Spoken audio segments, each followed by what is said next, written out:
The call came at 3 in the morning, jarring me from the deepest sleep I'd had in weeks. My hands fumbled for the phone in the darkness, and when I saw St. Mary's Hospital on the screen, my heart stopped.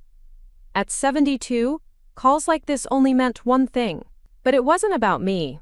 It was about my husband Marcus, who had been rushed to the emergency room after collapsing in our garden while watering his prized tomatoes. The nurse's voice was gentle but urgent. "Mrs. Chen, your husband has suffered a severe stroke. You need to come immediately. Before we jump back in, tell us where you're tuning in from, and if this story touches you, make sure you're subscribed, because tomorrow, I've saved something extra special for you." I had always believed that family meant everything. Growing up in a small farming community in Iowa, my parents taught me that blood runs thicker than water, that you stand by your own no matter what. When I married Marcus 48 years ago, we built our entire lives around that principle. We sacrificed our dreams, our comfort, and sometimes our sanity to ensure our 3 children, David, Sarah, and Michael, had every opportunity we never did. Marcus and I worked double shifts at the local manufacturing plant for 30 years, our hands calloused and our backs aching, all so we could save enough money to send our kids to college. We lived in the same modest 2-bedroom house for decades, driving cars that were older than some of our neighbors, because every spare dollar went into the education fund we'd named Their Future. We believed that one day, when we were old and gray, our children would remember our sacrifices and be there for us the way we'd always been there for them. The drive to the hospital felt endless, even though it was only 12 minutes from our house. I kept replaying the last conversation I'd had with Marcus just hours before. He'd been excited about the tomatoes finally ripening, talking about how he wanted to make his famous salsa for the family barbecue we'd planned for next weekend. "Barbara," he'd said, his eyes twinkling the way they did when he was particularly pleased about something, "wait until the kids taste these. I've been babying these plants all summer." At the hospital, Dr. Williams explained that Marcus had suffered a massive stroke affecting the left side of his brain. The damage was extensive, and while he was stable for now, the next 48 hours would be critical. "Does he have family coming?" she asked gently. Sometimes hearing familiar voices can help during this crucial period. "Of course," I assured her. "Our children would come." David lived in Chicago, only 4 hours away. Sarah was in Denver, and Michael had just moved to Seattle for his new job. But surely they would drop everything for their father. These were the people Marcus had coached through Little League, taught to drive, walked down aisles, and supported through divorces and career changes. They would come. I called David first. He was our oldest at 45, a successful investment banker who'd never forgotten to send us anniversary cards or call on holidays. When he answered, his voice was groggy but concerned. "Mom? What's wrong?" "David, honey, it's your father. He's had a stroke, and he's in the hospital. It's serious, and the doctors say the next 2 days are crucial. Can you come?" There was a pause that stretched too long, followed by the sound of him talking to someone in the background, probably his wife Jennifer. When he came back on the line, his tone had shifted to something cooler, more businesslike. "Mom, I hear what you're saying, but I have the Morrison presentation tomorrow. This is a $30 million deal that I've been working on for 8 months. I can't just abandon it now. David, this is your father we're talking about. He might not make it through the week." "Look, Dad's tough. He's pulled through things before. Remember when he had that pneumonia scare 5 years ago? He was fine. Besides, even if I came, what could I actually do? I'm not a doctor. You're there with him, and that's what matters." The casual way he dismissed his father's condition felt like a slap. "David, I need you here. I can't handle this alone. Mom, you're stronger than you think. Dad always said you were the tough one in the family. I'll try to come this weekend if he's still." He paused, and I realized he'd almost said if he's still alive, but caught himself. "I'll try to come this weekend to visit." After hanging up, I sat in the hospital waiting room feeling like the world had tilted sideways. Maybe David was just in shock. Maybe I should call Sarah. She'd always been Daddy's girl, the one who called Marcus every Sunday to chat about her job as a marketing director and her 2 young children. Sarah's phone went straight to voicemail. I tried again an hour later and she finally picked up. "Mom, sorry, we're at Emma's soccer tournament. What's up?" I explained about Marcus. about the stroke, about how critical the next few days would be. I could hear the sounds of a soccer game in the background, cheering parents, whistles blowing, the normal sounds of a Saturday morning that suddenly felt obscene given what was happening to her father. "Oh no, that's terrible," Sarah said, but her voice carried that distant quality people use when they're multitasking. "But Mom, you know I can't just leave right now. Emma's team is in the finals, and she's been working toward this all season. She would be devastated if I missed it. Plus, Mark has that golf tournament he's been planning for months. Sarah, your father is dying. You don't know that for sure. Doctors always make things sound worse than they are to cover themselves legally. Dad's always been dramatic about his health issues anyway. Remember when he thought that chest pain was a heart attack, and it turned out to be acid reflux?" The dismissive tone in her voice made my stomach churn. "This is different, Sarah. This is real." "Mom, I'll call the hospital and talk to the doctors myself to get a better sense of what's actually going on. But honestly, you tend to panic about these things. I'm sure Dad will be fine. He's stubborn enough to outlive us all." When I called Michael, my youngest at 38, I was prepared for disappointment, but I still held onto a thread of hope. Michael had always been the sensitive one, the child who brought me flowers when I was sad, and who'd cried when we'd had to put down our old dog Rex. "Mom, I can't believe this is happening," he said when I told him about Marcus. For a moment, my heart lifted. Finally, one of my children understood the gravity of the situation. "I know, honey. Can you get a flight today? I really need you here." "The thing is, Mom, I literally just started this new job 3 weeks ago. I'm still in my probationary period. If I take time off now, they might let me go. You know how competitive the tech industry is in Seattle? I can't risk losing this opportunity." "Michael, this is your father." "I know, and I feel terrible about it. But Dad would understand. He always taught us to be practical, to think about our futures. He wouldn't want me to jeopardize my career for something I can't control anyway." The logic was so cold, so calculated, that I barely recognized the voice of the little boy who used to crawl into our bed during thunderstorms. "So you're not coming? I'll try to fly out next weekend if I can swing it. But Mom, realistically, what difference would it make if I was there or not? You'll take good care of him. You always do." After 3 phone calls, I sat alone in the intensive care unit waiting room, surrounded by other families who'd rushed to their loved ones' sides. I watched adult children holding vigil, sleeping in uncomfortable chairs, bringing coffee and support to elderly parents. I watched husbands and wives taking turns reading to unconscious spouses, playing familiar music, doing everything possible to create a bridge back to consciousness, and I sat alone. The nurse, Patricia, had kind eyes and a gentle way of checking on me every few hours. "Honey," she said during one of her rounds, "are you sure there's no one we can call for you? Sometimes it helps to have support during times like this." I almost laughed at the irony. "My children are all very busy," I told her. She gave me a Preparing and narrating this story took us a lot of time. So if you are enjoying it, subscribe to our channel. It means a lot to us.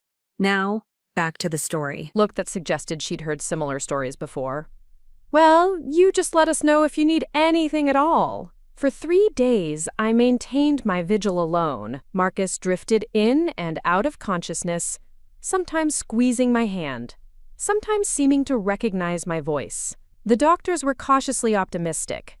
He was responding better than they'd initially expected, and while he would face a long recovery and would likely need significant care, he might survive. On the 4th day, David finally called.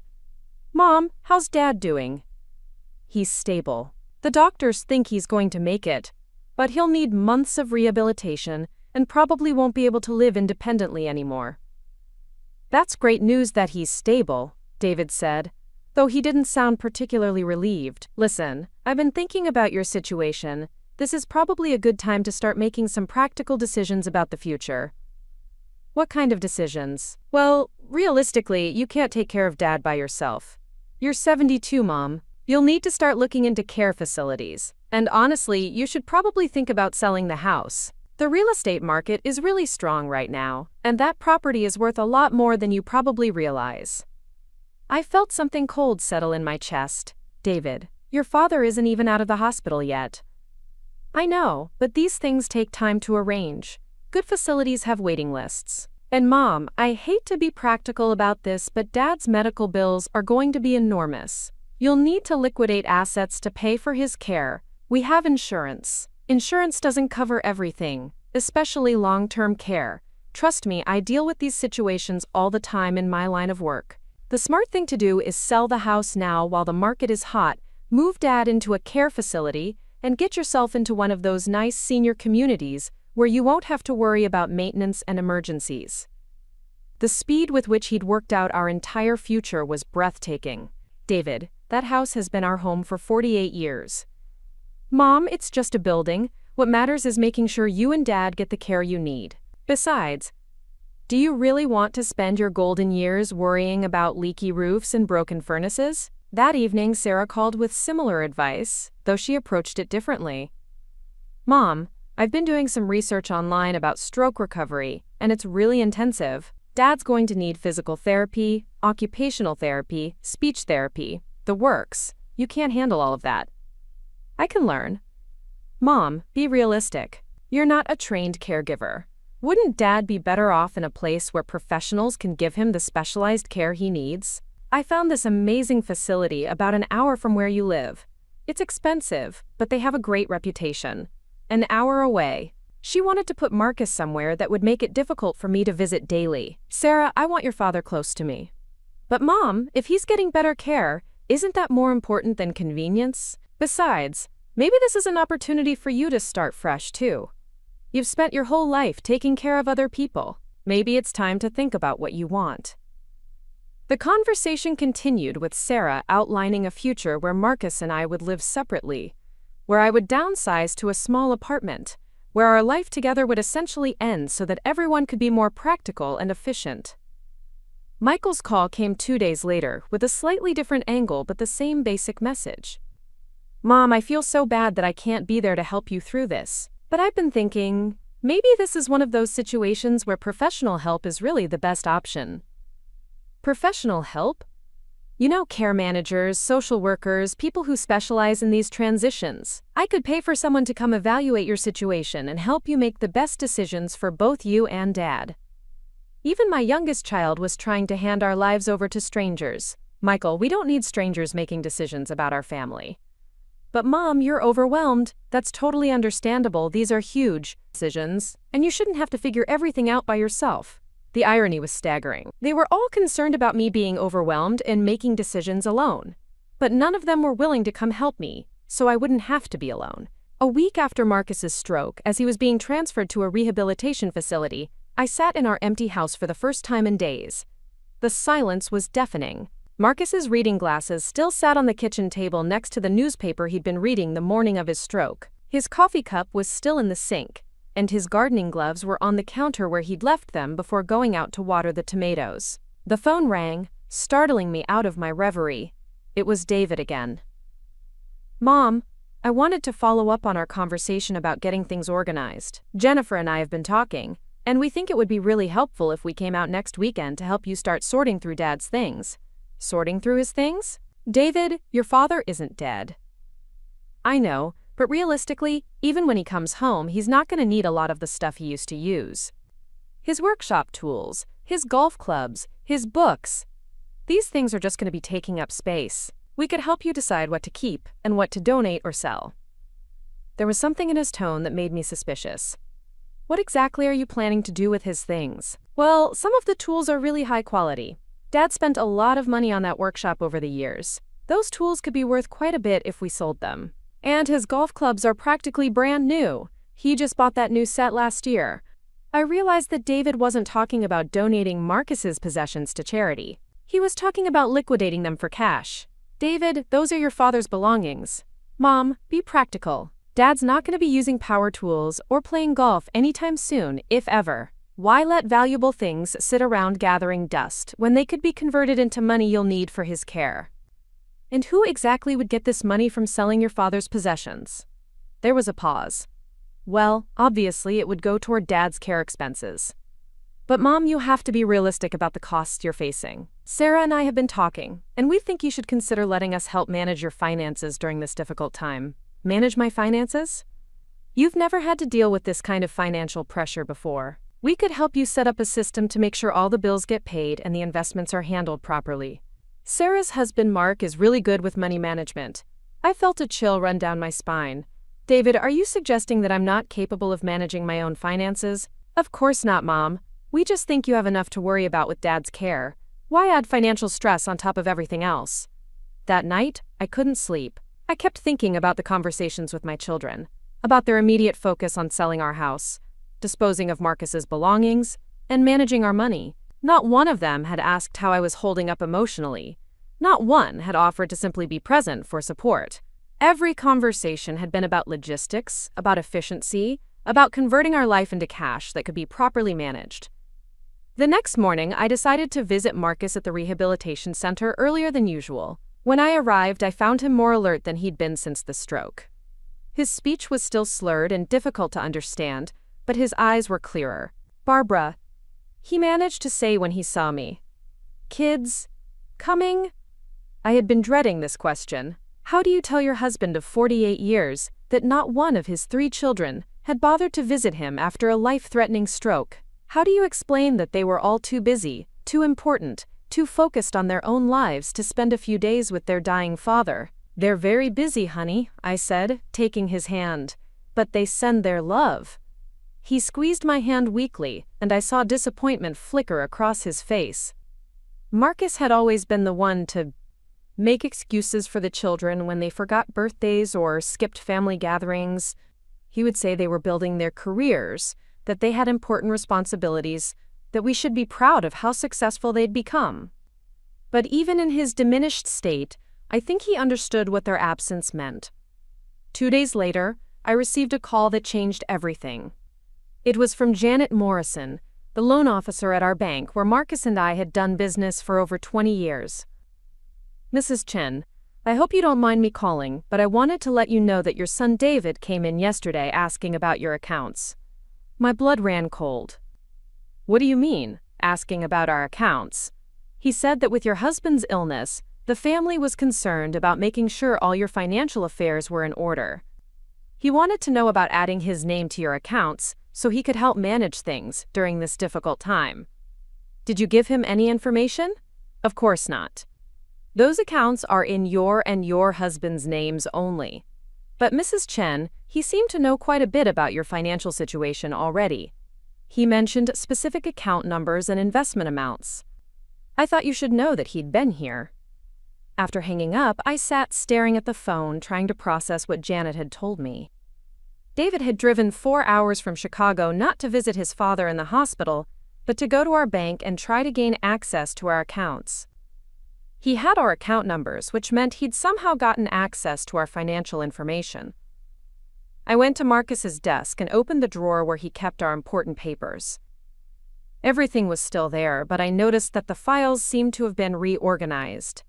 The bank statements that Marcus usually kept in chronological order were out of sequence. Someone had been through our papers.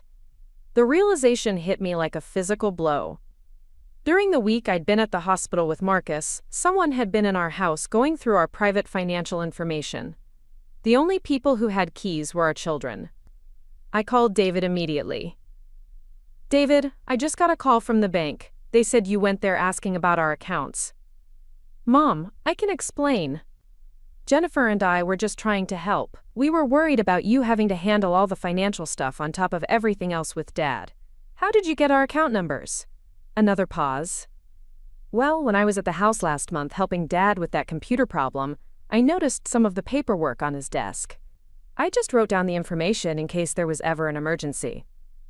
You went through our private papers without permission? Mom, I was trying to be responsible. What if something happened to you too? What if there was an emergency, and no one knew how to access your accounts to pay for Dad's care? The explanation sounded reasonable on the surface, but there was something calculating about the way he'd obtained our financial information weeks before Marcus's stroke. Something premeditated about his visit to the bank while I was focused on his father's survival. David, I don't want you or anyone else trying to access our accounts without my explicit permission. Fine, Mom, I was just trying to help. But you're going to need help whether you want to admit it or not. Dad's care is going to cost a fortune, and you're going to have to make some tough decisions about your assets. What kind of tough decisions? The house, for starters. Do you realize you're sitting on over $400,000 in equity? That money could fund Dad's care for years if you were smart about it. The house is our home, David. Mom, it's an asset. A very valuable asset that could be the difference between Dad getting good care and decent care. Don't you want the best for him? The manipulation was so subtle, so effective. He was making it sound like keeping our home meant I didn't want the best care for Marcus. David, we have savings, we have insurance. Not enough, Mom, trust me on this. I deal with these situations professionally. You're going to need to liquidate major assets if you want to avoid going into debt for Dad's care. That afternoon, I received a similar call from Sarah. Mom, David told me about the bank situation. I think you misunderstood what he was trying to do. Did I? He was just trying to be proactive. None of us want to see you struggling with financial stuff when you should be focused on Dad's recovery. Sarah, your father and I have been managing our finances for 48 years. I know, but this is different. These are major expenses, complicated insurance claims, long-term care planning. It's not like balancing a checkbook. The condescending tone in her voice was unmistakable. They all seemed to think that because Marcus and I were old, we were somehow incapable of understanding our own financial situation. Mom, Sarah continued, Mark and I have been talking and we think it would be really smart to set up a family meeting to discuss Dad's care plan and how to fund it. We could all come out next weekend and sit down with you to work through the options. All of you are coming? Well, Michael probably can't make it because of his new job, but David and Jennifer will be there and Mark and I will drive out. We can get everything organized in one weekend. For the first time since Marcus's stroke, all my children were planning to visit. Not to see their father, or to support me emotionally, but to have a family meeting about our finances and our future. I agreed to the meeting, but something inside me had shifted. The unconditional love and trust I'd always had for my children was being replaced by a cold, clear understanding of their priorities. They weren't coming as loving children concerned about their parents' welfare. They were coming as beneficiaries concerned about their inheritance. That night, I sat in Marcus's workshop among the tools that David wanted to sell. Marcus had spent countless hours in this space, building furniture for our home, fixing anything that broke, creating wooden toys for our grandchildren.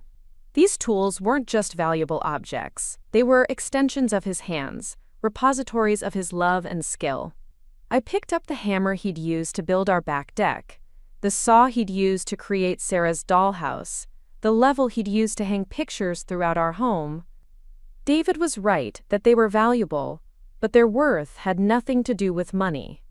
As I sat surrounded by the evidence of Marcus's life, I realized that our children saw everything we'd built together as assets to be liquidated, rather than memories to be preserved. Our home wasn't their childhood sanctuary. It was $400,000 in equity. Marcus's beloved tools weren't expressions of his creativity. They were valuable objects gathering dust. The family meeting was scheduled for Saturday. I had 5 days to decide how to handle what I now understood would be an intervention designed to convince me to sell our life and distribute the proceeds according to their vision of efficiency and practicality. But 48 years of marriage had taught me something my children had apparently never learned. Sometimes the most practical thing you can do is refuse to let other people treat you like you don't matter. I spent the week making phone calls and appointments that would have surprised my children if they'd known about them. I visited our lawyer, updated some documents, and had several conversations that would prove very illuminating when Saturday arrived. Because I had finally realized that sometimes the people who claim to love you the most are the ones who see you as the smallest. And sometimes the most loving thing you can do for ungrateful children is to teach them that love isn't a guarantee, respect isn't optional, and family isn't defined by blood, it's defined by behavior. Saturday was going to be very educational for everyone involved. Saturday morning arrived with the kind of crisp autumn air that Marcus always loved. I found myself standing at our kitchen window, watching the maple tree in our backyard shed its golden leaves, thinking about how many seasons Marcus and I had witnessed together.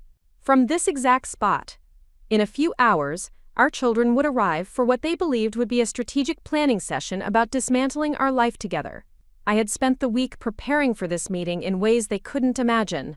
While they assumed I was overwhelmed and vulnerable, I had been making careful arrangements that would shift the balance of power dramatically. The phone calls I'd made, the appointments I'd kept, the documents I'd reviewed, all of it had led to this moment of reckoning. At 9 o'clock sharp, I heard car doors slamming in our driveway. Through the window, I watched David emerge from his silver BMW, followed by his wife Jennifer. They moved with the purposeful stride of people accustomed to taking charge of situations.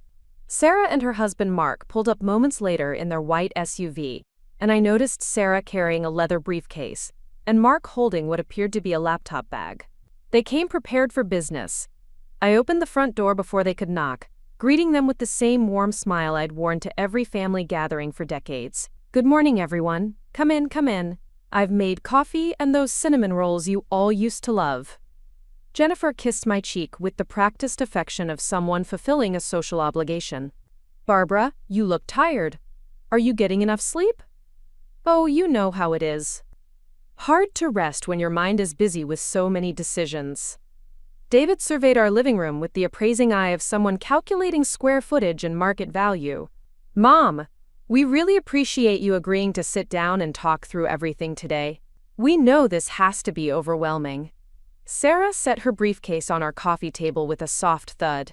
"We've done a lot of research this week about Dad's situation and the options available. We want to make sure you have all the information you need to make the best choices." Mark opened his laptop and began setting up what appeared to be a presentation. "I've put together some financial projections based on Dad's likely care costs and your current assets. The numbers are pretty eye-opening." I settled into my favorite armchair, the one Marcus had reupholstered for me 3 summers ago, and watched my children arrange themselves around our living room like a corporate board preparing for a hostile takeover. "That sounds very thorough. I'm eager to hear what you've discovered." David cleared his throat and assumed what I recognized as his boardroom voice. "Mom, we want to start by saying that everything we're going to suggest comes from a place of love and concern for both you and Dad." "Of course, honey. The reality is that Dad's stroke has created a situation that requires some major adjustments to how you've been living. The doctors have been pretty clear that he's going to need extensive care for the foreseeable future, possibly for the rest of his life." Sarah opened her briefcase and pulled out a stack of papers. "We've researched the best long-term care facilities in the region, and we found several that specialize in stroke recovery. The quality of care is exceptional, but the costs are significant." Mark turned his laptop screen toward me, displaying a colorful spreadsheet. "Based on Dad's current condition and prognosis, we're looking at anywhere from $8,000 to $12,000 per month for appropriate care. That's between $96,000 and $144,000 per year." The numbers were presented with the kind of dramatic flair designed to shock me into compliance. I studied the spreadsheet, noting the detailed calculations and professional formatting. "That does sound expensive. Have you factored in our insurance coverage?" "That's where it gets complicated," David said, pulling out his own folder. "Your insurance will cover the initial rehabilitation period, but long-term custodial care is largely excluded. Medicare has strict limitations, and your supplemental policy has annual caps that wouldn't come close to covering ongoing expenses." Jennifer leaned forward with a sympathetic expression. "Barbara, the hard truth is that most families in this situation end up depleting their entire savings within 2 to 3 years. We don't want to see that happen to you." "Which is why," Sarah continued seamlessly, "we think it's crucial to make some strategic decisions now, while you still have options." Mark clicked to the next slide on his presentation. "We've identified several ways to optimize your financial position during this transition. The biggest opportunity is obviously the house." There it was. I had been waiting for them to get to the centerpiece of their plan. "Tell me more about that." "Mom," David said, his voice taking on the patient tone one might use with a confused child, "this house represents your largest asset, but it's also your biggest financial drain. The property taxes alone are over $6,000 a year, plus utilities, maintenance, insurance. You're probably spending $15,000 to $20,000 annually just to live here." Sarah nodded enthusiastically. "And that's money that could be redirected toward Dad's care. Plus, with the real estate market as strong as it is right now, You could probably get close to $450,000 for this place. We've already had a realtor do an informal assessment, Mark added, clicking to a new slide showing comparable home sales in our neighborhood. Actually, with some minor updates, you might be able to push it even higher. I studied the screen, impressed despite myself by the thoroughness of their research. You've certainly done your homework. When did you have time to get a realtor out here? Another quick exchange of glances between David and Sarah. We didn't want to bother you with it while you were dealing with Dad's situation, David said. Jennifer drove out on Wednesday to meet with someone from Prestige Realty. They were very impressed with the property. Wednesday, while I was at the rehabilitation center with Marcus, helping him with his speech therapy exercises, Jennifer had been walking through our home with a stranger, discussing its market value. The violation felt personal and calculated. That was very thoughtful of you to handle that, I said evenly. What did you think of the house, Jennifer? Jennifer shifted uncomfortably, apparently realizing that she'd been caught conducting real estate business behind my back. Oh well, I just wanted to get a sense of the market so we could give you accurate information. The realtor said properties in this neighborhood are selling very quickly. Within 2 weeks, typically, Mark added, consulting his notes. The market is definitely in your favor right now. Sarah pulled out another set of documents. We've also researched senior living communities that would be perfect for you. There's a beautiful place called Sunset Manor about 20 minutes from here that has everything. Fitness center, library, social activities, even a putting green. I accepted the glossy brochure she handed me, noting the smiling seniors engaged in various wholesome activities. It looks very nice. Have you visited it? Not yet, but we have an appointment scheduled for next Thursday, David said. We thought you might want to take a tour and see what kinds of amenities are available. The presumption was breathtaking. They had scheduled appointments for me, researched my living situation, and assessed my home's value, all without asking for my input or permission. They were treating me like an incompetent relative whose affairs needed to be managed by more capable family members. And what about your father? I asked. Have you researched facilities that would be appropriate for his needs? Mark clicked to another slide showing several clinical-looking buildings. We found 3 excellent options. Riverside Recovery Center specializes in stroke patients and has a great reputation. Golden Years Health Campus has beautiful grounds and a full-time medical staff. And Serenity Skilled Nursing offers both rehabilitation and long-term care in the same facility. I noticed that all 3 facilities were in different towns, none of them close to the senior community they'd selected for me. These places aren't very near each other, are they? Well, no, Sarah admitted. But Mom, you have to prioritize Dad's care over convenience. Wouldn't you rather have him in the best possible facility, even if it means a longer drive to visit? The casual way she discussed separating Marcus and me after 48 years of marriage was chilling. How long would these drives be? Riverside is about 45 minutes, David said. Golden Years is an hour, and Serenity is about an hour and 15 minutes. They were proposing to scatter our family to 4 different locations, Marcus in one facility, me in another, and themselves back in their respective cities, visiting occasionally when convenient. The life Marcus and I had built together would be dissolved, our assets liquidated, and our remaining years spent among strangers in institutional settings. This is quite a comprehensive plan, I said, setting down the brochures. You've obviously put a lot of thought into our future. We have, Jennifer said, apparently interpreting my comment as approval. We know it seems overwhelming, but once everything is in place, you'll have so much less to worry about. Less to worry about, I repeated. That's interesting. What specifically would I have less to worry about? Mark consulted his laptop again. Well, no more property maintenance, no more utility bills, no more insurance claims or repair issues. The senior community handles all of that. You'd basically just have to show up and enjoy your activities.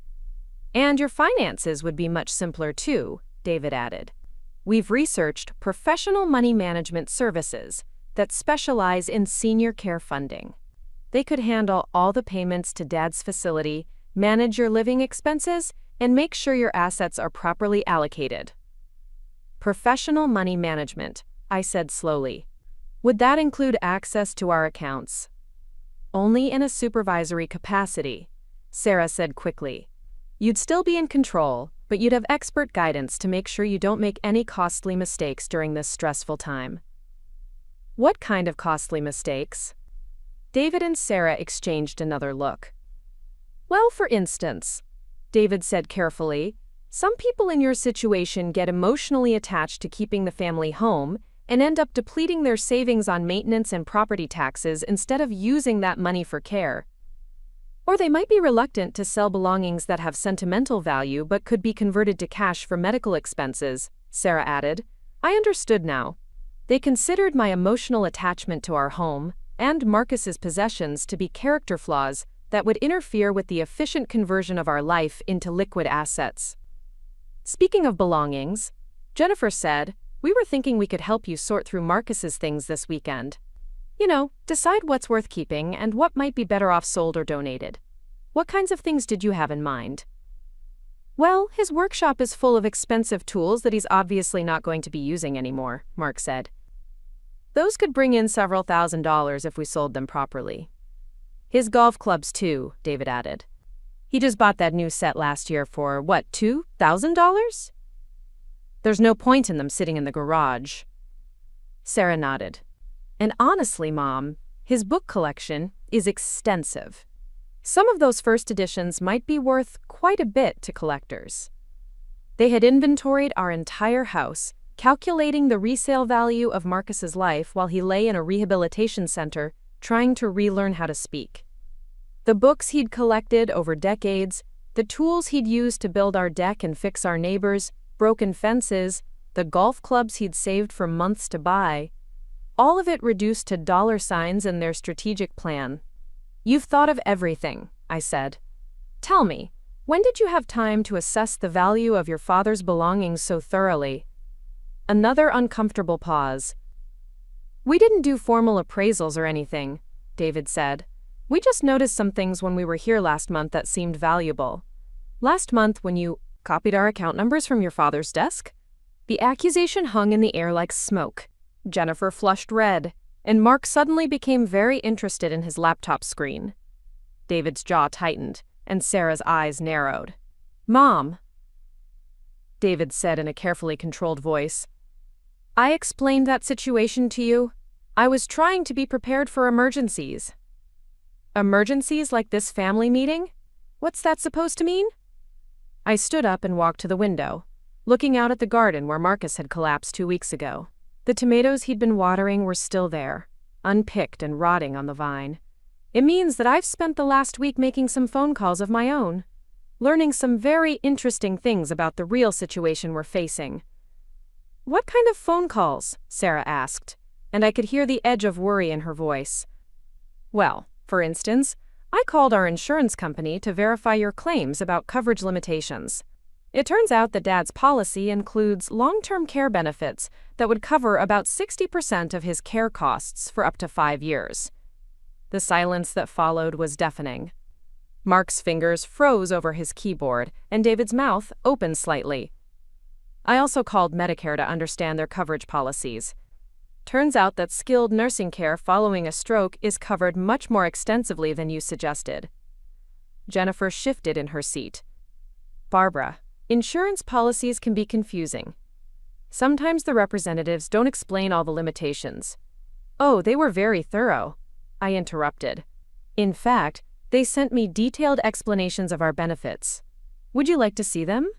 I walked to the kitchen and returned with a folder I'd prepared specifically for this moment. I have all the documentation right here. Coverage details, benefit schedules, contact information for the representatives I spoke with. David reached for the folder, but I held it back. I also had some very enlightening conversations with the facilities you researched. It seems that none of them actually require the full payment amounts you quoted in your presentation. What do you mean? Sarah asked weakly. I mean that Riverside Recovery Center, for example, accepts insurance assignments and works with families to create affordable payment plans. The $12,000 monthly figure you showed me represents their premium private pay rate, not the actual cost for someone with Dad's insurance coverage. Mark finally looked up from his laptop. We were just trying to give you worst-case scenarios so you'd be prepared. Were you? Because when I spoke with the admissions coordinator at Golden Years, she mentioned that someone claiming to be from our family had already called, asking about their most expensive private rooms and amenities. Someone who seemed very interested in the costs, but didn't mention insurance coverage at all. The trap was closing, and I could see the panic beginning to set in. They had researched the most expensive possible care options and presented them as our only choices, creating an artificial crisis that would justify liquidating our assets. Mom, David said, trying to regain control of the conversation, even if the insurance covers more than we initially thought, there are still going to be significant out-of-pocket expenses. It's still smart to position yourself financially. Position myself financially, I repeated. That's an interesting phrase. Let me ask you something, David. When you went to our bank and tried to add your name to our accounts, what exactly were you planning to do with that access? His face went white. I explained that to you. I was trying to help with bill paying and financial management. Really? Because I had another conversation this week that was quite illuminating. I spoke with Janet Morrison, our loan officer, about your visit. She mentioned that you didn't just ask about access to existing accounts. You also inquired about home equity loans and investment liquidation procedures. The color drained from Sarah's face. Mom, what are you suggesting? I'm not suggesting anything. I'm stating facts. You researched the most expensive care options available, misrepresented our insurance coverage, attempted to gain access to our financial accounts, and had our home appraised for sale, all while your father was fighting for his life in the hospital. We were trying to help, Jennifer said weakly. Were you? Because I also made one more very interesting phone call this week. I contacted the law firm where David works to verify his story about the Morrison presentation that was supposedly so important he couldn't visit his dying father. David's face went from white to gray. Mom, you had no right to call my office. I didn't speak to anyone about your personal business. I simply asked the receptionist about the Morrison account timeline. Imagine my surprise when she told me that the Morrison presentation had been completed and delivered 3 weeks ago. The room fell silent except for the ticking of our grandfather clock. David stared at his hands, unable to meet my eyes. Sarah clutched her briefcase like it was a life preserver. Mark closed his laptop with a soft click that sounded like a door shutting. So let me see if I understand the situation correctly, I continued, my voice growing stronger with each word. While your father was having a stroke, you were all too busy to visit, but you had plenty of time to research real estate values, contact care facilities, attempt to access our bank accounts, and plan the liquidation of our life together. Mom, you're misunderstanding, Sarah began. Am I? Because I think I understand perfectly. You saw your father's stroke not as a family crisis requiring your support, but as a business opportunity requiring your management. I walked back to my chair and sat down, looking at each of them in turn. You wanted a family meeting to discuss Dad's care and our future. Well, here's what I've decided about our future. Jennifer leaned forward anxiously. Barbara, please don't make any hasty decisions based on misunderstandings. Oh, these aren't hasty decisions. I've thought about this very carefully over the past week. While you were all planning how to spend our money, I was making some plans of my own. I opened my own folder, the one I'd prepared during my visits to our lawyer's office. First, regarding Dad's care. He's being transferred next week to a rehabilitation facility that specializes in stroke recovery. It's here in town, about 10 minutes from our house, and it's fully covered by our insurance. But Mom, David protested, the quality of care at those local places is excellent, according to their state ratings and patient satisfaction scores. I did my own research, using actual facts instead of worst-case assumptions. Sarah's hands were shaking slightly as she clutched her briefcase. What about your living situation? I'm staying in our home, the home your father and I bought 48 years ago, where we raised you children, where we plan to grow old together. I've arranged for a home health aide to help with Dad's care when he's ready to come home, and I've installed safety equipment to make the house more accessible for his recovery. But the expenses, Mark began, are manageable with our actual insurance coverage and savings. I also spoke with our financial advisor. You remember Mr. Patterson, don't you, David? He's been managing our investments for 15 years.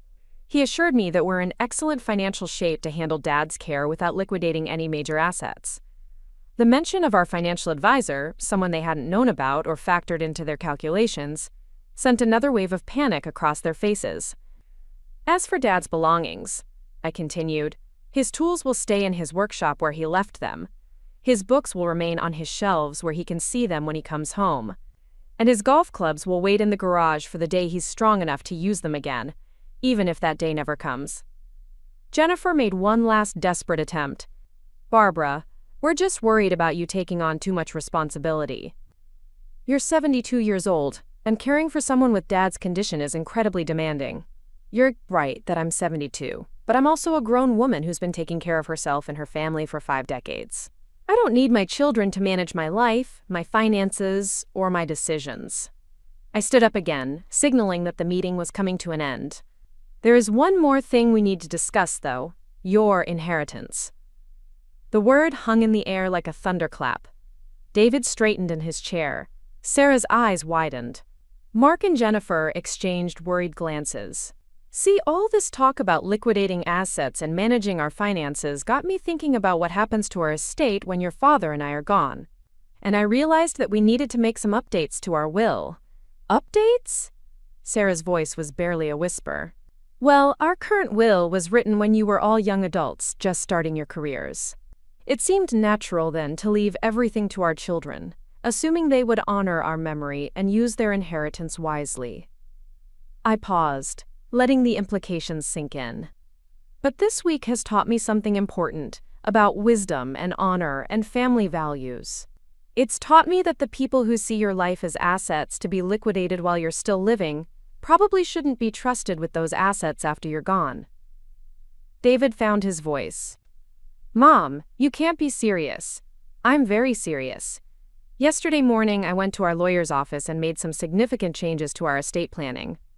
What kind of changes? Sarah asked, though she looked like she already knew she didn't want to hear the answer. The kind that reflect our actual values and priorities. Your father and I always believed in supporting education, helping our community, and taking care of people who need assistance. So we've established a foundation that will carry on those values. I walked to my purse and pulled out copies of the documents I'd signed the day before. The Marcus and Barbara Chen Foundation for Family Support will provide assistance to families dealing with medical crises, educational scholarships for deserving students, and support for senior citizens who want to remain in their homes, rather than being forced into institutional care. You're giving everything to charity? David's voice cracked. Not everything. We've made provisions for modest bequests to family members who demonstrate genuine love and support during our final years. But the bulk of our estate will go to people who actually need help, rather than people who see us as inconvenient obstacles to their financial goals. The room erupted in protests and accusations. Sarah accused me of being manipulated by lawyers who wanted to steal our money. David threatened to contest the will and have me declared incompetent. Jennifer sobbed about how unfair I was being to their children, our grandchildren. But I stood in the center of the storm, feeling calmer than I had since Marcus's stroke. For the first time in weeks, I was in control of my own life. There's one more thing, I said, raising my voice above their protests. I want you all to leave. Now. Mom, you can't just... David began. I can, and I am. This is my house, and I'm asking you to leave. I've heard your proposals for my future, and I've made my decision. I don't need your help, your management, or your approval. But we're family, Sarah said desperately. Family, I repeated. You know what family means to me? Family means rushing to the hospital when someone you love is dying. Family means sitting by their bedside for days, holding their hand, talking to them even when they can't respond. Family means putting love before logistics and people before profit. I walked to the front door and opened it. Family doesn't mean calculating the value of someone's belongings while they're fighting for their life. It doesn't mean attempting to gain control of their finances during their most vulnerable moments. And it certainly doesn't mean presenting worst-case scenarios designed to frighten elderly parents into liquidating their life savings. One by one, they gathered their briefcases and laptops and folders, full of strategic plans for dismantling our life. David paused at the door. "Mom, I think you're making a huge mistake. You're going to need us." "I've needed you for 2 weeks," I said quietly. "Where have you been?" After they left, I sat in my living room surrounded by the evidence of their visit. Spreadsheets and real estate brochures and care facility pamphlets scattered across our coffee table. I gathered it all up and carried it to Marcus's workshop, where I fed every piece of paper into his burn barrel. As I watched their carefully crafted presentation turn to ash, I felt something I hadn't experienced in years: the satisfaction of standing up for myself and the people I love. That afternoon, I drove to the rehabilitation center to visit Marcus. I found him in the physical therapy room, working with a young therapist to regain movement in his left arm. When he saw me, his face lit up with the same smile that had captured my heart 50 years ago. "Barbara," he said, his speech clearer than it had been since the stroke. "How was meeting?" I took his hand, feeling the calluses from decades of honest work, and smiled. "It was very educational, honey, for everyone involved." I told him about the foundation we'd established in our name, about the families it would help, about the legacy we would leave. I told him about our real insurance coverage and the local rehabilitation facility where he would continue his recovery. I told him that we would face whatever came next together, in our own home, surrounded by our own things, living our own lives according to our own values. What I didn't tell him was that our children had revealed themselves to be strangers who saw us as assets rather than people. That burden was mine to carry, not his. But as I sat holding his hand in that rehabilitation center, surrounded by other families who had rushed to support their loved ones through medical crises, I realized something important. Blood doesn't make you family. Love makes you family. Loyalty makes you family. Showing up when it matters makes you family. And sometimes the most loving thing you can do is refuse to let people who don't understand that truth control your future. 3 months after the family meeting that changed everything, I stood in the kitchen of our home, watching the morning sun stream through the windows Marcus had installed himself 20 years ago. The coffee maker hummed its familiar tune, and somewhere upstairs, I could hear Marcus moving around in his workshop. The sound filled me with more joy than I'd felt in months. His recovery had exceeded everyone's expectations, including the doctors. The stroke had left him with some weakness on his left side and occasional difficulty finding words, but his determination to return home had driven him through physical therapy with remarkable progress. The rehabilitation facility had been everything I'd hoped for: close to home, covered by our insurance, and staffed with people who genuinely cared about their patients' recovery rather than their ability to pay premium rates. The home modifications I'd arranged had transformed our house into a safe haven for Marcus's continued healing. Grab bars in the bathrooms, a stair lift to help him reach his workshop, ramps over the thresholds that had once posed tripping hazards. The changes were practical but unobtrusive, allowing us to maintain the character of the home we'd loved for nearly 5 decades, while adapting to our new reality. Marcus appeared in the doorway, moving slowly but steadily with the assistance of his walking cane. His morning routine now included a series of exercises the physical therapist had taught him, and he approached each day's challenges with the same methodical patience he'd once applied to his woodworking projects. "Barbara," he said, settling into his usual chair at our kitchen table. His speech had improved dramatically, though he still chose his words carefully. "Letter came yesterday. Foundation." I poured his coffee and sat across from him, opening the envelope he'd indicated. The letterhead read, "Marcus and Barbara Chen Foundation for Family Support," and the contents made my heart swell with pride.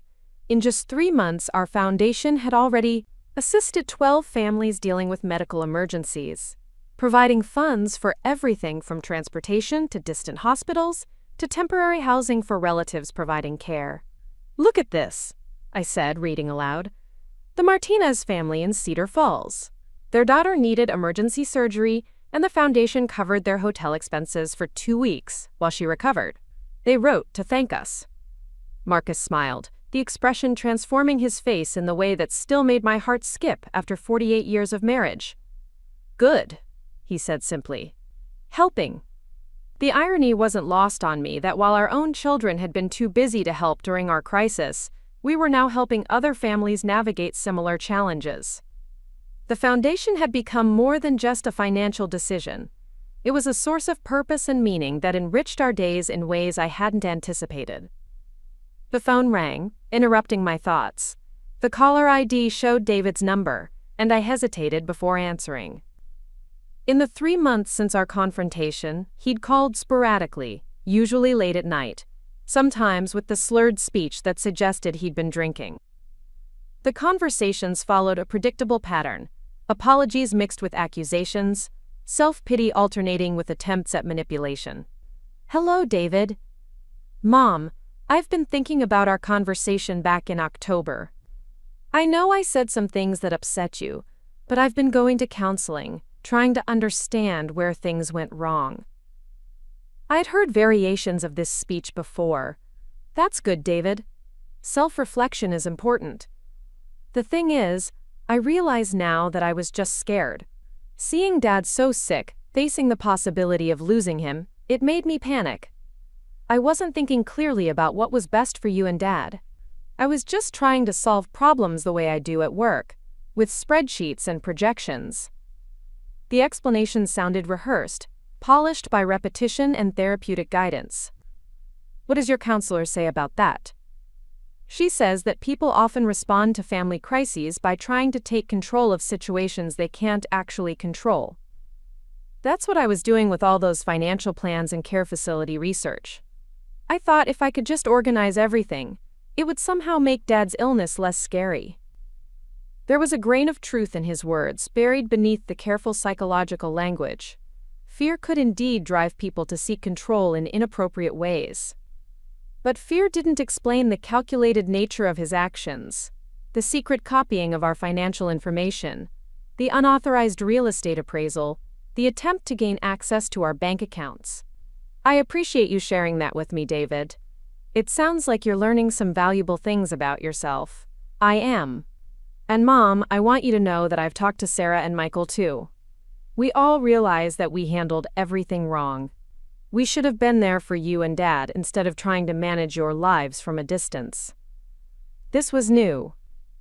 In previous calls, David had focused on his own regrets without acknowledging that his siblings shared responsibility for their collective abandonment. Have they been going to counseling too? Sarah has. Michael's been resistant, but he's at least admitted that he was wrong to prioritize his new job over Dad's health emergency. We've all been talking about how to make things right. Make things right, I repeated. What does that look like to you? Well, we want to start by being more present.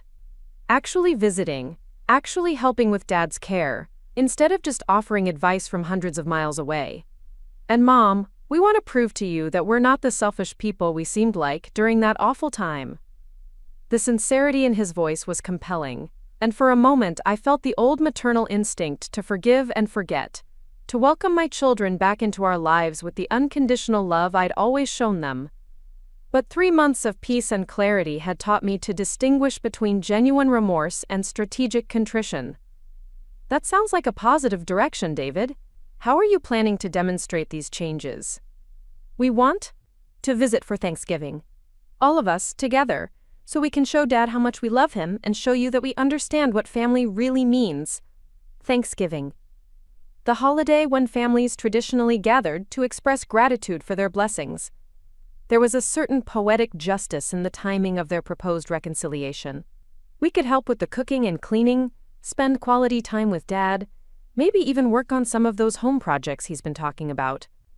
Just be a real family again. The phrase real family caught my attention. It implied that our current situation, Marcus and me, living peacefully in our own home, supported by caring neighbors and medical professionals, finding purpose through our foundation work, was somehow artificial or incomplete. That's an interesting offer, David. Let me ask you something. What's prompted this sudden desire for family reconciliation? What do you mean? I mean that for 3 months you've called occasionally to apologize, but you haven't made any concrete efforts to repair our relationship. No visits, no cards to your father, no attempt to understand his recovery process or my daily challenges. Now suddenly you want to gather the whole family for Thanksgiving. What's changed?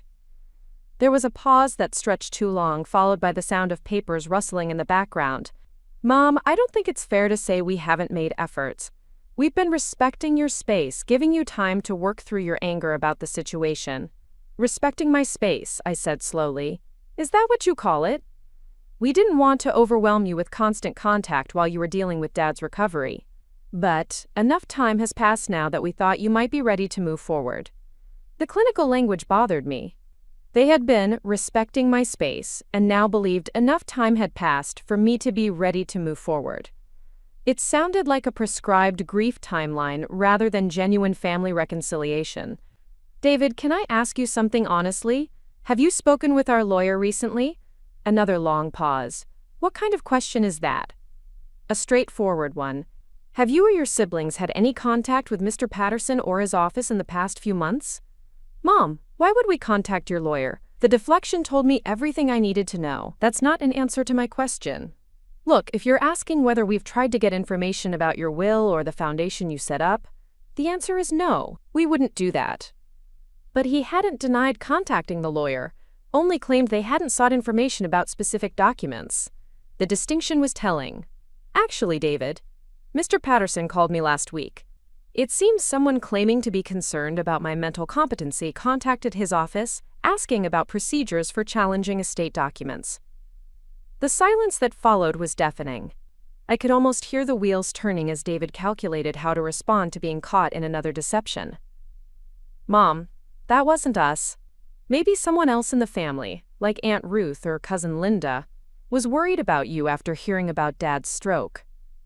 The person specifically mentioned being concerned about my decision to establish a charitable foundation, instead of leaving my estate to my children. Aunt Ruth doesn't know about those details, David. Only you, Sarah, and Michael know about the foundation. I heard him take a deep breath. Okay, maybe Sarah called. She's been really worried about you making major financial decisions while you're under stress. But it wasn't malicious, Mom. She was just concerned. Concerned enough to explore legal options for overturning my decisions, but not concerned enough to visit her father during his recovery or call to check on my well-being. Mom, you're twisting everything. We've been trying to give you space, and now you're criticizing us for not being intrusive enough. We can't win with you. The victim narrative was emerging, as it always did when David found himself cornered by the consequences of his actions. According to this version of events, he and his siblings were the wronged parties, criticized unfairly for their thoughtful restraint and genuine concern. David, I want you to listen to me very carefully. Your father and I are doing well. His recovery is progressing better than anyone expected. I'm healthy and capable of managing our affairs. We have a strong support system, adequate financial resources, and a sense of purpose through our foundation work. That's great, Mom. We're happy for you. We don't need to be rescued, managed, or saved from our own decisions. We don't need our financial choices questioned or our estate planning challenged. What we need is respect for our autonomy and our right to live our lives according to our own values. We respect that. That's why we want to visit for Thanksgiving, to show you that we understand and respect your choices. Do you? Because calling our lawyer to inquire about challenging my will doesn't suggest respect for my choices. It suggests the same pattern of behavior you displayed during Dad's stroke, prioritizing your own interests over our well-being. The conversation was heading toward another round of denials and explanations, the same circular arguments that had characterized every interaction with my children since October. I felt a familiar weariness settling over me, the emotional exhaustion that came from trying to explain basic principles of love and respect to people who seemed incapable of understanding them. David, I need to go. Your father and I have plans this morning. Mom, please don't hang up angry. Can we at least discuss Thanksgiving? Sarah really wants to see Dad, and Michael said he could probably get time off work. I'll think about it. That's all we ask. Just consider giving us another chance to prove that we've learned from our mistakes. After hanging up, I sat at our kitchen table feeling the familiar mix of sadness and resolve that followed these conversations. Marcus appeared in the doorway, having finished his morning exercises. He moved to his chair and studied my face with the perceptive gaze that had always been one of his most endearing qualities. "David?" he asked simply. "Yes. He wants the family to come for Thanksgiving. Says they want to make amends and prove they've changed."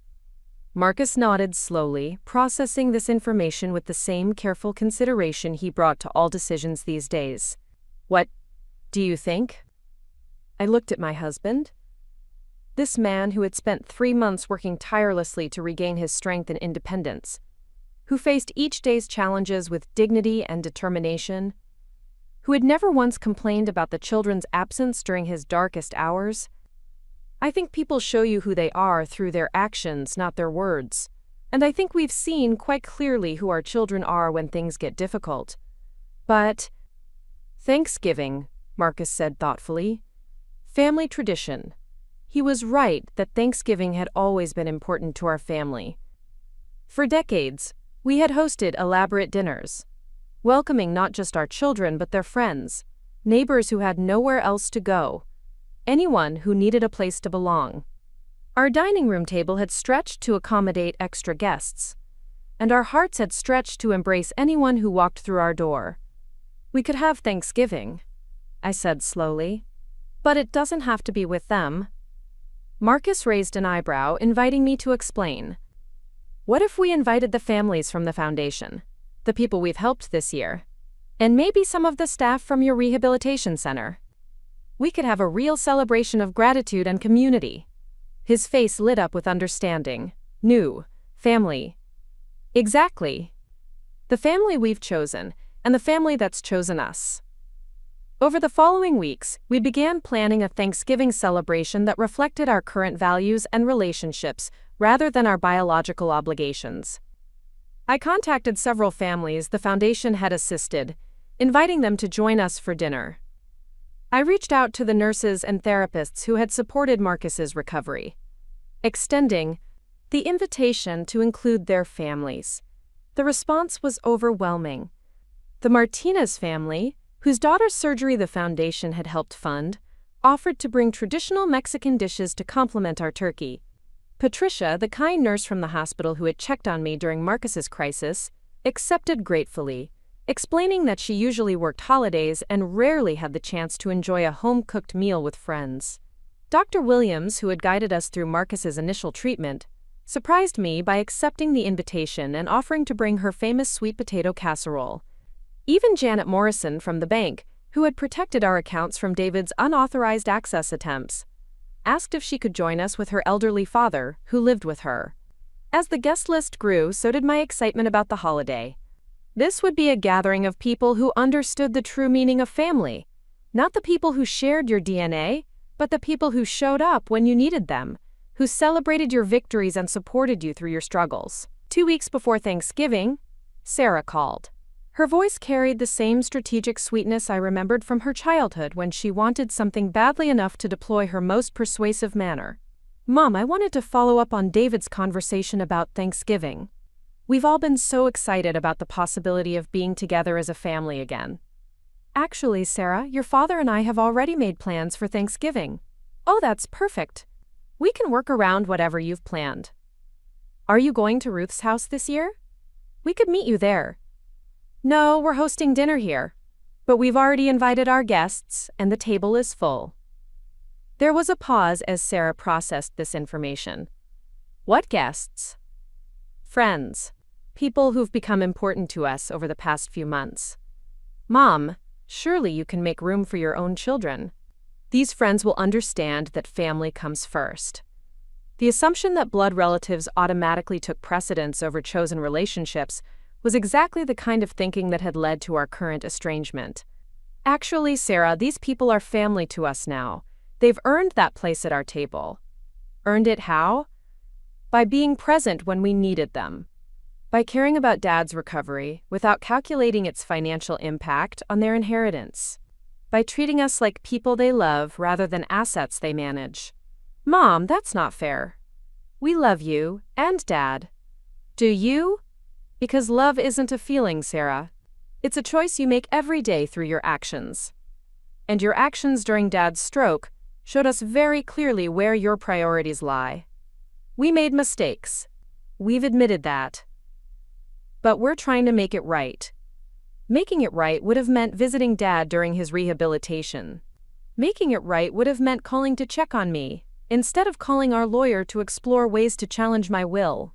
Making it right would have meant putting our relationship before your inheritance concerns. We didn't call your lawyer to challenge anything. We just wanted to understand the legal implications of your decisions. The distinction was meaningless, but it revealed the depth of their self-deception. They could convince themselves that understanding legal implications was different from exploring legal challenges.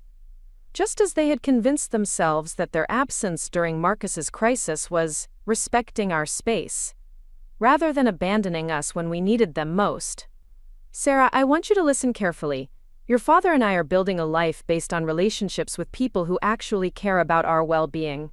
We're not interested in reconciling with people who see us as problems to be managed or assets to be protected. But we're your children. You're adults who happen to share our DNA. Being our children was a privilege you've chosen not to honor. Mom, you can't mean that. I do mean it. And I need you to stop calling with proposals for reconciliation that are really just new strategies for regaining access to your inheritance. This isn't about money, isn't it? Then why haven't you visited Dad? Why haven't you sent a card or called to ask about his progress? Why was your first priority after our October confrontation to contact our lawyer rather than our doctor? The silence stretched long enough that I began to wonder if she'd hung up. When she finally spoke, her voice had lost all pretense of sweetness. Fine, Mom. Have your dinner with your new family. But don't come crying to us when these people disappoint you the way real family never would. Real family, I repeated. You mean the kind of family that disappears during medical emergencies and reappears when inheritance documents are being written? You'll regret this, Mom. When Dad gets sicker, when you need real help, these friends of yours won't be there for you. The threat was implicit but clear. They expected Marcus's condition to worsen, expected me to become unable to cope, expected our new support system to prove inadequate when tested by real crisis. And when that happened, they would be waiting to implement their original plan. Care facilities, asset liquidation, professional management of our remaining years. Sarah, I hope your father and I have many good years ahead of us. But when the time comes that we need more help, we'll find it from people who care about us as individuals rather than as sources of financial benefit. Those people don't exist, Mom. Everyone has an agenda. The cynicism in her voice was heartbreaking. She had become so focused on protecting herself from exploitation that she couldn't recognize genuine care when it was offered. Her worldview had narrowed to the point where every relationship was transactional. Every kindness was calculated. Every gesture of love was suspected of hiding ulterior motives. I'm sorry you see the world that way, Sarah. Your father and I have been blessed to know many people whose only agenda is human decency. After hanging up, I found Marcus in his workshop, carefully sanding a small wooden box he'd been crafting as a thank you gift for his physical therapist. The repetitive motion seemed to soothe him, and his face wore the expression of peaceful concentration I'd loved for nearly 5 decades. Sarah called, I said, settling into the chair he'd placed near his workbench for my visits. And? She wanted to invite themselves for Thanksgiving. When I explained that we already had plans, she became angry. Marcus set down his sandpaper and looked at me directly. His speech had improved dramatically, but he still chose his words with care. Their choice, he said simply. Yes, their choice. Our choice too, he added. Better choices. He was right. Every day, Marcus and I made choices about how to spend our time, energy, and emotional resources. We chose to invest in relationships with people who reciprocated our care. We chose to support families facing medical crises because we understood their struggles. We chose to create meaning from our experience rather than bitterness from our disappointments. Our children had made different choices. They had chosen to see our crisis as their opportunity, our vulnerability as their advantage, our trust as their inheritance. When those choices proved costly, they had chosen to pursue legal remedies rather than relational repair, strategic reconciliation rather than genuine remorse. On Thanksgiving morning, I woke to the sound of multiple cars pulling into our driveway. Through the bedroom window, I watched families emerging with covered dishes and warm smiles, children running ahead of parents, elderly relatives being helped carefully up our front walk. The Martinez family arrived first, their teenage daughter walking confidently despite the surgical scar visible beneath her festive dress. Mrs. Martinez carried a large pot that smelled of cumin and chilies, while Mr. Martinez helped their elderly grandmother navigate our front steps. Patricia came next with her 2 young children and her husband, a quiet man who worked third shift at the hospital and rarely had the chance to socialize. Dr. Williams arrived with her sweet potato casserole and her partner, a teacher who immediately began organizing games with the children. Janet Morrison brought her father, a dignified man in his 80s who used a walker but moved with determination. He and Marcus discovered a shared interest in woodworking, and within minutes they were deep in conversation about different types of wood stain. As our house filled with laughter and conversation, I felt a profound sense of rightness about our choices. This was what Thanksgiving was supposed to be, a celebration of gratitude shared among people who genuinely cared for each other, not a command performance by relatives fulfilling social obligations. During dinner, we went around the table sharing what we were thankful for. The responses were heartfelt and specific. Mrs. Martinez thanked the foundation for allowing her to stay near her daughter during surgery instead of choosing between her child's health and their financial stability. Patricia expressed gratitude for patients like Marcus, who made her job meaningful rather than routine. Dr. Williams talked about the privilege of witnessing human resilience and the reminder that healing involves more than medical intervention. It requires community support and personal determination. Janet's father spoke about the kindness of strangers who had become friends, and the gift of being included in a celebration when his own children lived too far away to visit. When it came to Marcus's turn, he stood slowly, using his cane for balance but speaking with clarity and strength. "Grateful," he said, looking around the table, "for second chances, health, home." He paused, meeting my eyes. "Barbara, new family, real family." The dinner lasted well into the evening, with conversations flowing easily among people who had connected through shared values rather than shared DNA. Children played in Marcus's workshop under his gentle supervision, while adults lingered over coffee and dessert, no one seeming eager to end the gathering. As our guests began to leave, each family stopped to thank us personally. The hugs were genuine, the promises to stay in touch sincere. Several people exchanged phone numbers and made plans for future get-togethers. Patricia's children asked if they could visit Marcus again to see more of his woodworking projects. After the last car pulled out of our driveway, Marcus and I sat in our living room surrounded by the pleasant debris of a successful celebration. Dishes were stacked in the sink, leftover food was wrapped in the refrigerator, and the lingering aromas of our feast filled the house with warmth and contentment. "Good day," Marcus said, reaching for my hand. "The best," I agreed. We had chosen gratitude over grievance, community over blood ties, purpose over self-pity. The life we were building in the aftermath of crisis was richer and more meaningful than anything we could have imagined when we were younger, and assumed that family loyalty was automatic rather than earned. The phone rang at 10 o'clock, jarring us from our peaceful reflection. The caller ID showed Michael's number, and I hesitated before answering. "Mom? I just wanted to call and wish you and Dad a happy Thanksgiving." "Thank you, Michael. We had a wonderful day." "Good. I'm glad." "Look, Mom, I've been thinking a lot about everything that happened this year, and I owe you an apology." Unlike David's practiced contrition or Sarah's strategic sweetness, Michael's voice carried a weight of genuine regret that caught my attention. "I was wrong to put my job before Dad's health emergency. There's no excuse for that. I was scared of jeopardizing my career, but I should have been more scared of losing my father." "Thank you for saying that, Michael. I know sorry doesn't fix anything, but I wanted you to know that I understand how badly I let you both down. David and Sarah keep talking about strategies for getting back in your good graces, but I think they're missing the point." This was unexpected. Michael had always been the follower among our children, going along with whatever David and Sarah decided, rather than forming independent opinions. "What point do you think they're missing?" "That this isn't about forgiveness or second chances or family reconciliation. It's about who we really are as people."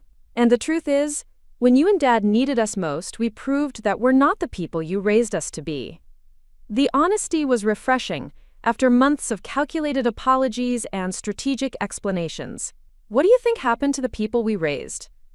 I think we got so focused on building successful lives that we forgot what success actually means. I make good money, live in a nice apartment, have impressive job titles, but when my father was dying, I chose a performance review over a hospital bedside.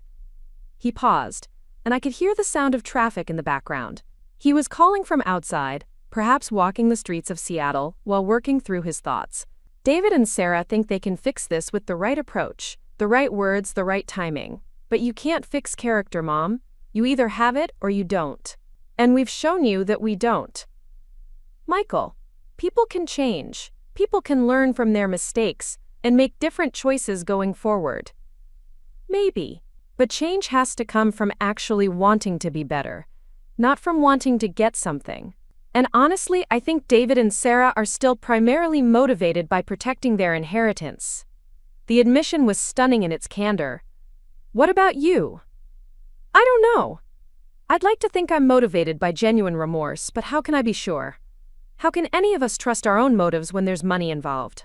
It was a question that revealed a level of self-awareness I hadn't expected from Michael. He was grappling with the same issues that had led me to change our will, the corrupting influence of expected inheritance on family relationships. You're asking the right questions, Michael. Am I? Because I keep thinking about Dad lying in that hospital while I worried about a job that, let's face it, I could have found another one of if they'd fired me. I keep thinking about you sitting alone in that waiting room while we were all living our lives like nothing had happened. His voice was thick with emotion, and I realized he was crying. Not the calculated tears of manipulation, but the genuine grief of someone confronting their own moral failure. The thing is, Mom, I can't undo any of it. I can't go back and make the choice to fly home immediately. I can't go back and sit with you during Dad's surgery. I can't go back and be the son you needed instead of the selfish stranger I turned out to be. No, you can't go back. But you can decide who you want to be going forward. That's what I'm trying to figure out. Whether I want to be someone who deserves a relationship with you and Dad, or whether I'm too damaged by my own selfishness to be worth the effort. The question hung in the air between us, heavy with implications. Unlike his siblings, Michael wasn't asking for forgiveness or demanding reconciliation. He was questioning whether he was capable of earning either. Michael, that's a question only you can answer. But I will say this. The fact that you're asking it suggests you might be. Maybe, I don't know. I just know that I can't participate in whatever David and Sarah are planning. I can't pretend that saying the right words or showing up at the right time will somehow erase what we did to you and Dad. What are they planning? I probably shouldn't tell you this, but they've been talking about hiring a family counselor who specializes in inheritance disputes. Someone who can mediate between you and us and help us all move past this conflict. The news didn't surprise me, but it confirmed my suspicions about their motivations. They were treating our estrangement as a problem to be solved rather than a consequence to be accepted. They think professional intervention will somehow convince you that we deserve another chance. But Mom, some things can't be mediated or counseled away. Some things just are what they are. And, what do you think this is? I think this is the natural result of us showing you exactly who we are when the stakes are high. And I think you're smart to protect yourself and Dad from people who would prioritize their own comfort over your well-being. The conversation continued for another 20 minutes, with Michael sharing insights about his siblings, plans, and his own struggles with guilt and regret. Unlike my previous conversations with our children, this one felt authentic rather than strategic, painful rather than manipulative. When we finally hung up, I felt a complex mix of sadness and hope. Sadness that it had taken such a dramatic crisis to reveal the depth of our family's dysfunction, but hope that at least one of our children might be capable of genuine growth and change. Marcus had been listening from his chair, following my side of the conversation with the patient attention he brought to all important discussions these days. Michael? He asked. Yes. He's struggling with what happened. Really struggling, not just performing remorse. Different, Marcus said thoughtfully. Yes. Different from David and Sarah. What will you do? It was the question I'd been asking myself throughout the conversation. Michael seemed genuinely changed by his recognition of his own failures. But how could I trust that perception? How could I distinguish between authentic transformation and sophisticated manipulation? I don't know yet. Maybe give him time to prove that his insights lead to different choices. Time, Marcus agreed. Good test. Over the following months, Michael proved to be a man of his word.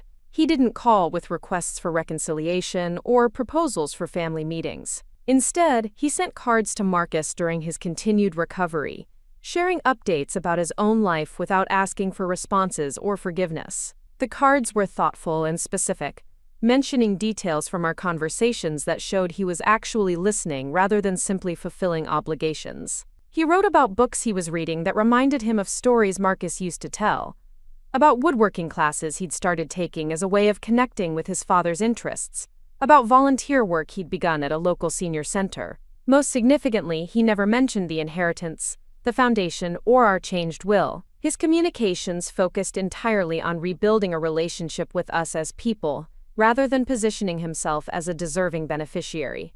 David and Sarah, meanwhile, escalated their efforts to regain access to our lives and assets.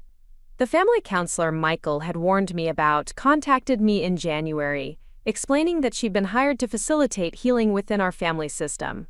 I politely declined her services, explaining that Marcus and I were quite content with our current family system. In February, I received a letter from a different law firm, one that specialized in elder law and estate planning. They had been contacted by concerned family members who worried about potential financial exploitation of vulnerable seniors. The letter was carefully worded to avoid direct accusations, but the implication was clear. Someone had suggested that I was being manipulated by unscrupulous advisors into making financial decisions that weren't in my best interests. I forwarded the letter to our attorney, Mr. Patterson, who handled the inquiry with professional efficiency. He provided documentation of my mental competency, evidence of our sound financial condition, and records showing that all our decisions had been made independently and with proper legal counsel. The investigation, such as it was, concluded quickly with no findings of exploitation or incompetency. But the fact that David and Sarah had initiated it revealed the depth of their desperation and the persistence of their sense of entitlement to our assets. Spring arrived with Marcus showing continued improvement in his mobility and speech. We began taking walks around our neighborhood, something we hadn't done together since before his stroke. The exercise was good for both of us, and the familiar rhythm of walking side by side reminded us of countless evening strolls we'd shared over the decades. Our foundation work had expanded beyond emergency family assistance to include a scholarship program for students pursuing healthcare careers. We had funded 3 scholarships so far, each one awarded to a young person who demonstrated both academic excellence and genuine commitment to serving others. One of our scholarship recipients, a nursing student named Elena, had become a regular visitor to our home. She often stopped by to update us on her studies and to spend time with Marcus, practicing her patient interaction skills while helping him with his physical therapy exercises. Elena's presence in our lives felt like a glimpse of what grandparent relationships might have been like if our own children had been different people. She was respectful but comfortable with us, interested in our stories and experiences, grateful for our support but not obsequious about it. On a warm April afternoon, as Elena helped Marcus practice his hand exercises in the garden, I received another call from David. His voice carried a new note of urgency that immediately put me on alert. "Mom, I need to tell you something important. Sarah's been diagnosed with breast cancer." The news hit me like a physical blow, momentarily overwhelming my carefully maintained emotional boundaries. Whatever my daughter had become as an adult, she was still the little girl I'd rocked through fevers and comforted through nightmares. "How serious is it?" "They caught it early, which is good, but she's going to need surgery and probably chemotherapy." "She's scared, Mom. She keeps asking if you'll come see her." The manipulation was subtle but unmistakable. Sarah was facing a health crisis, and David was using it to try to force reconciliation on emotional grounds rather than ethical ones. "I'm sorry to hear about Sarah's diagnosis. Cancer is frightening under any circumstances. Will you come? She's in Denver, and I know it's a long trip, but she really needs her mother right now." The request echoed ironically with my own desperate calls for family support during Marcus's stroke, The difference was that Sarah's cancer was treatable and caught early, while Marcus had been fighting for his life in an intensive care unit. David, where were you when I needed my children during Dad's stroke? Mom, that's different. That was an emergency situation, and we didn't handle it well. But this is cancer. This is life and death. Dad's stroke was life and death too. The difference is that Sarah's cancer has a good prognosis, and she has you and Michael to support her. I had no one. But you're her mother. Mothers don't abandon their children when they're sick. The accusation stung as it was intended to. According to David's logic, I was the one abandoning family, not the children who had prioritized vacations and business deals over their father's life. I'm not abandoning Sarah. I'm maintaining the boundaries that you and your siblings created through your own choices. If Sarah wants support from me, she knows where to find me. She can't travel right now. The surgery is next week. Then she should focus on her treatment and recovery, surrounded by the people who've chosen to be present in her life. I wish her the best outcome possible, but I won't be emotionally manipulated into pretending our relationship is something it isn't. Mom, please. She's your daughter. She was my daughter. Now she's an adult who made choices about what kind of relationship she wanted with me. I'm respecting those choices. After David hung up, I sat quietly processing the complex emotions Sarah's diagnosis had stirred up. The maternal instinct to comfort a sick child warred with the hard-won wisdom that some relationships become too toxic to maintain, even when tragedy strikes. Marcus found me in the garden an hour later, tears streaming down my face as I tended to the roses he'd planted for our anniversary years ago. He didn't ask what was wrong. He simply sat beside me on the garden bench and took my hand. Sarah has cancer, I finally said. His grip tightened on my fingers. Sorry, he said, simply. David wants me to go to Denver, to be there for her surgery. He thinks I should put aside everything that's happened because she's sick. Marcus was quiet for a long time, considering my words with the same careful deliberation he brought to all important matters. When he finally spoke, his voice was gentle but firm. Your choice, he said. But actions have consequences. He was right. Sarah's illness was tragic, but it didn't erase the calculated cruelty she'd shown during his stroke. Compassion didn't require me to sacrifice my emotional well-being for people who had demonstrated they couldn't be trusted with it.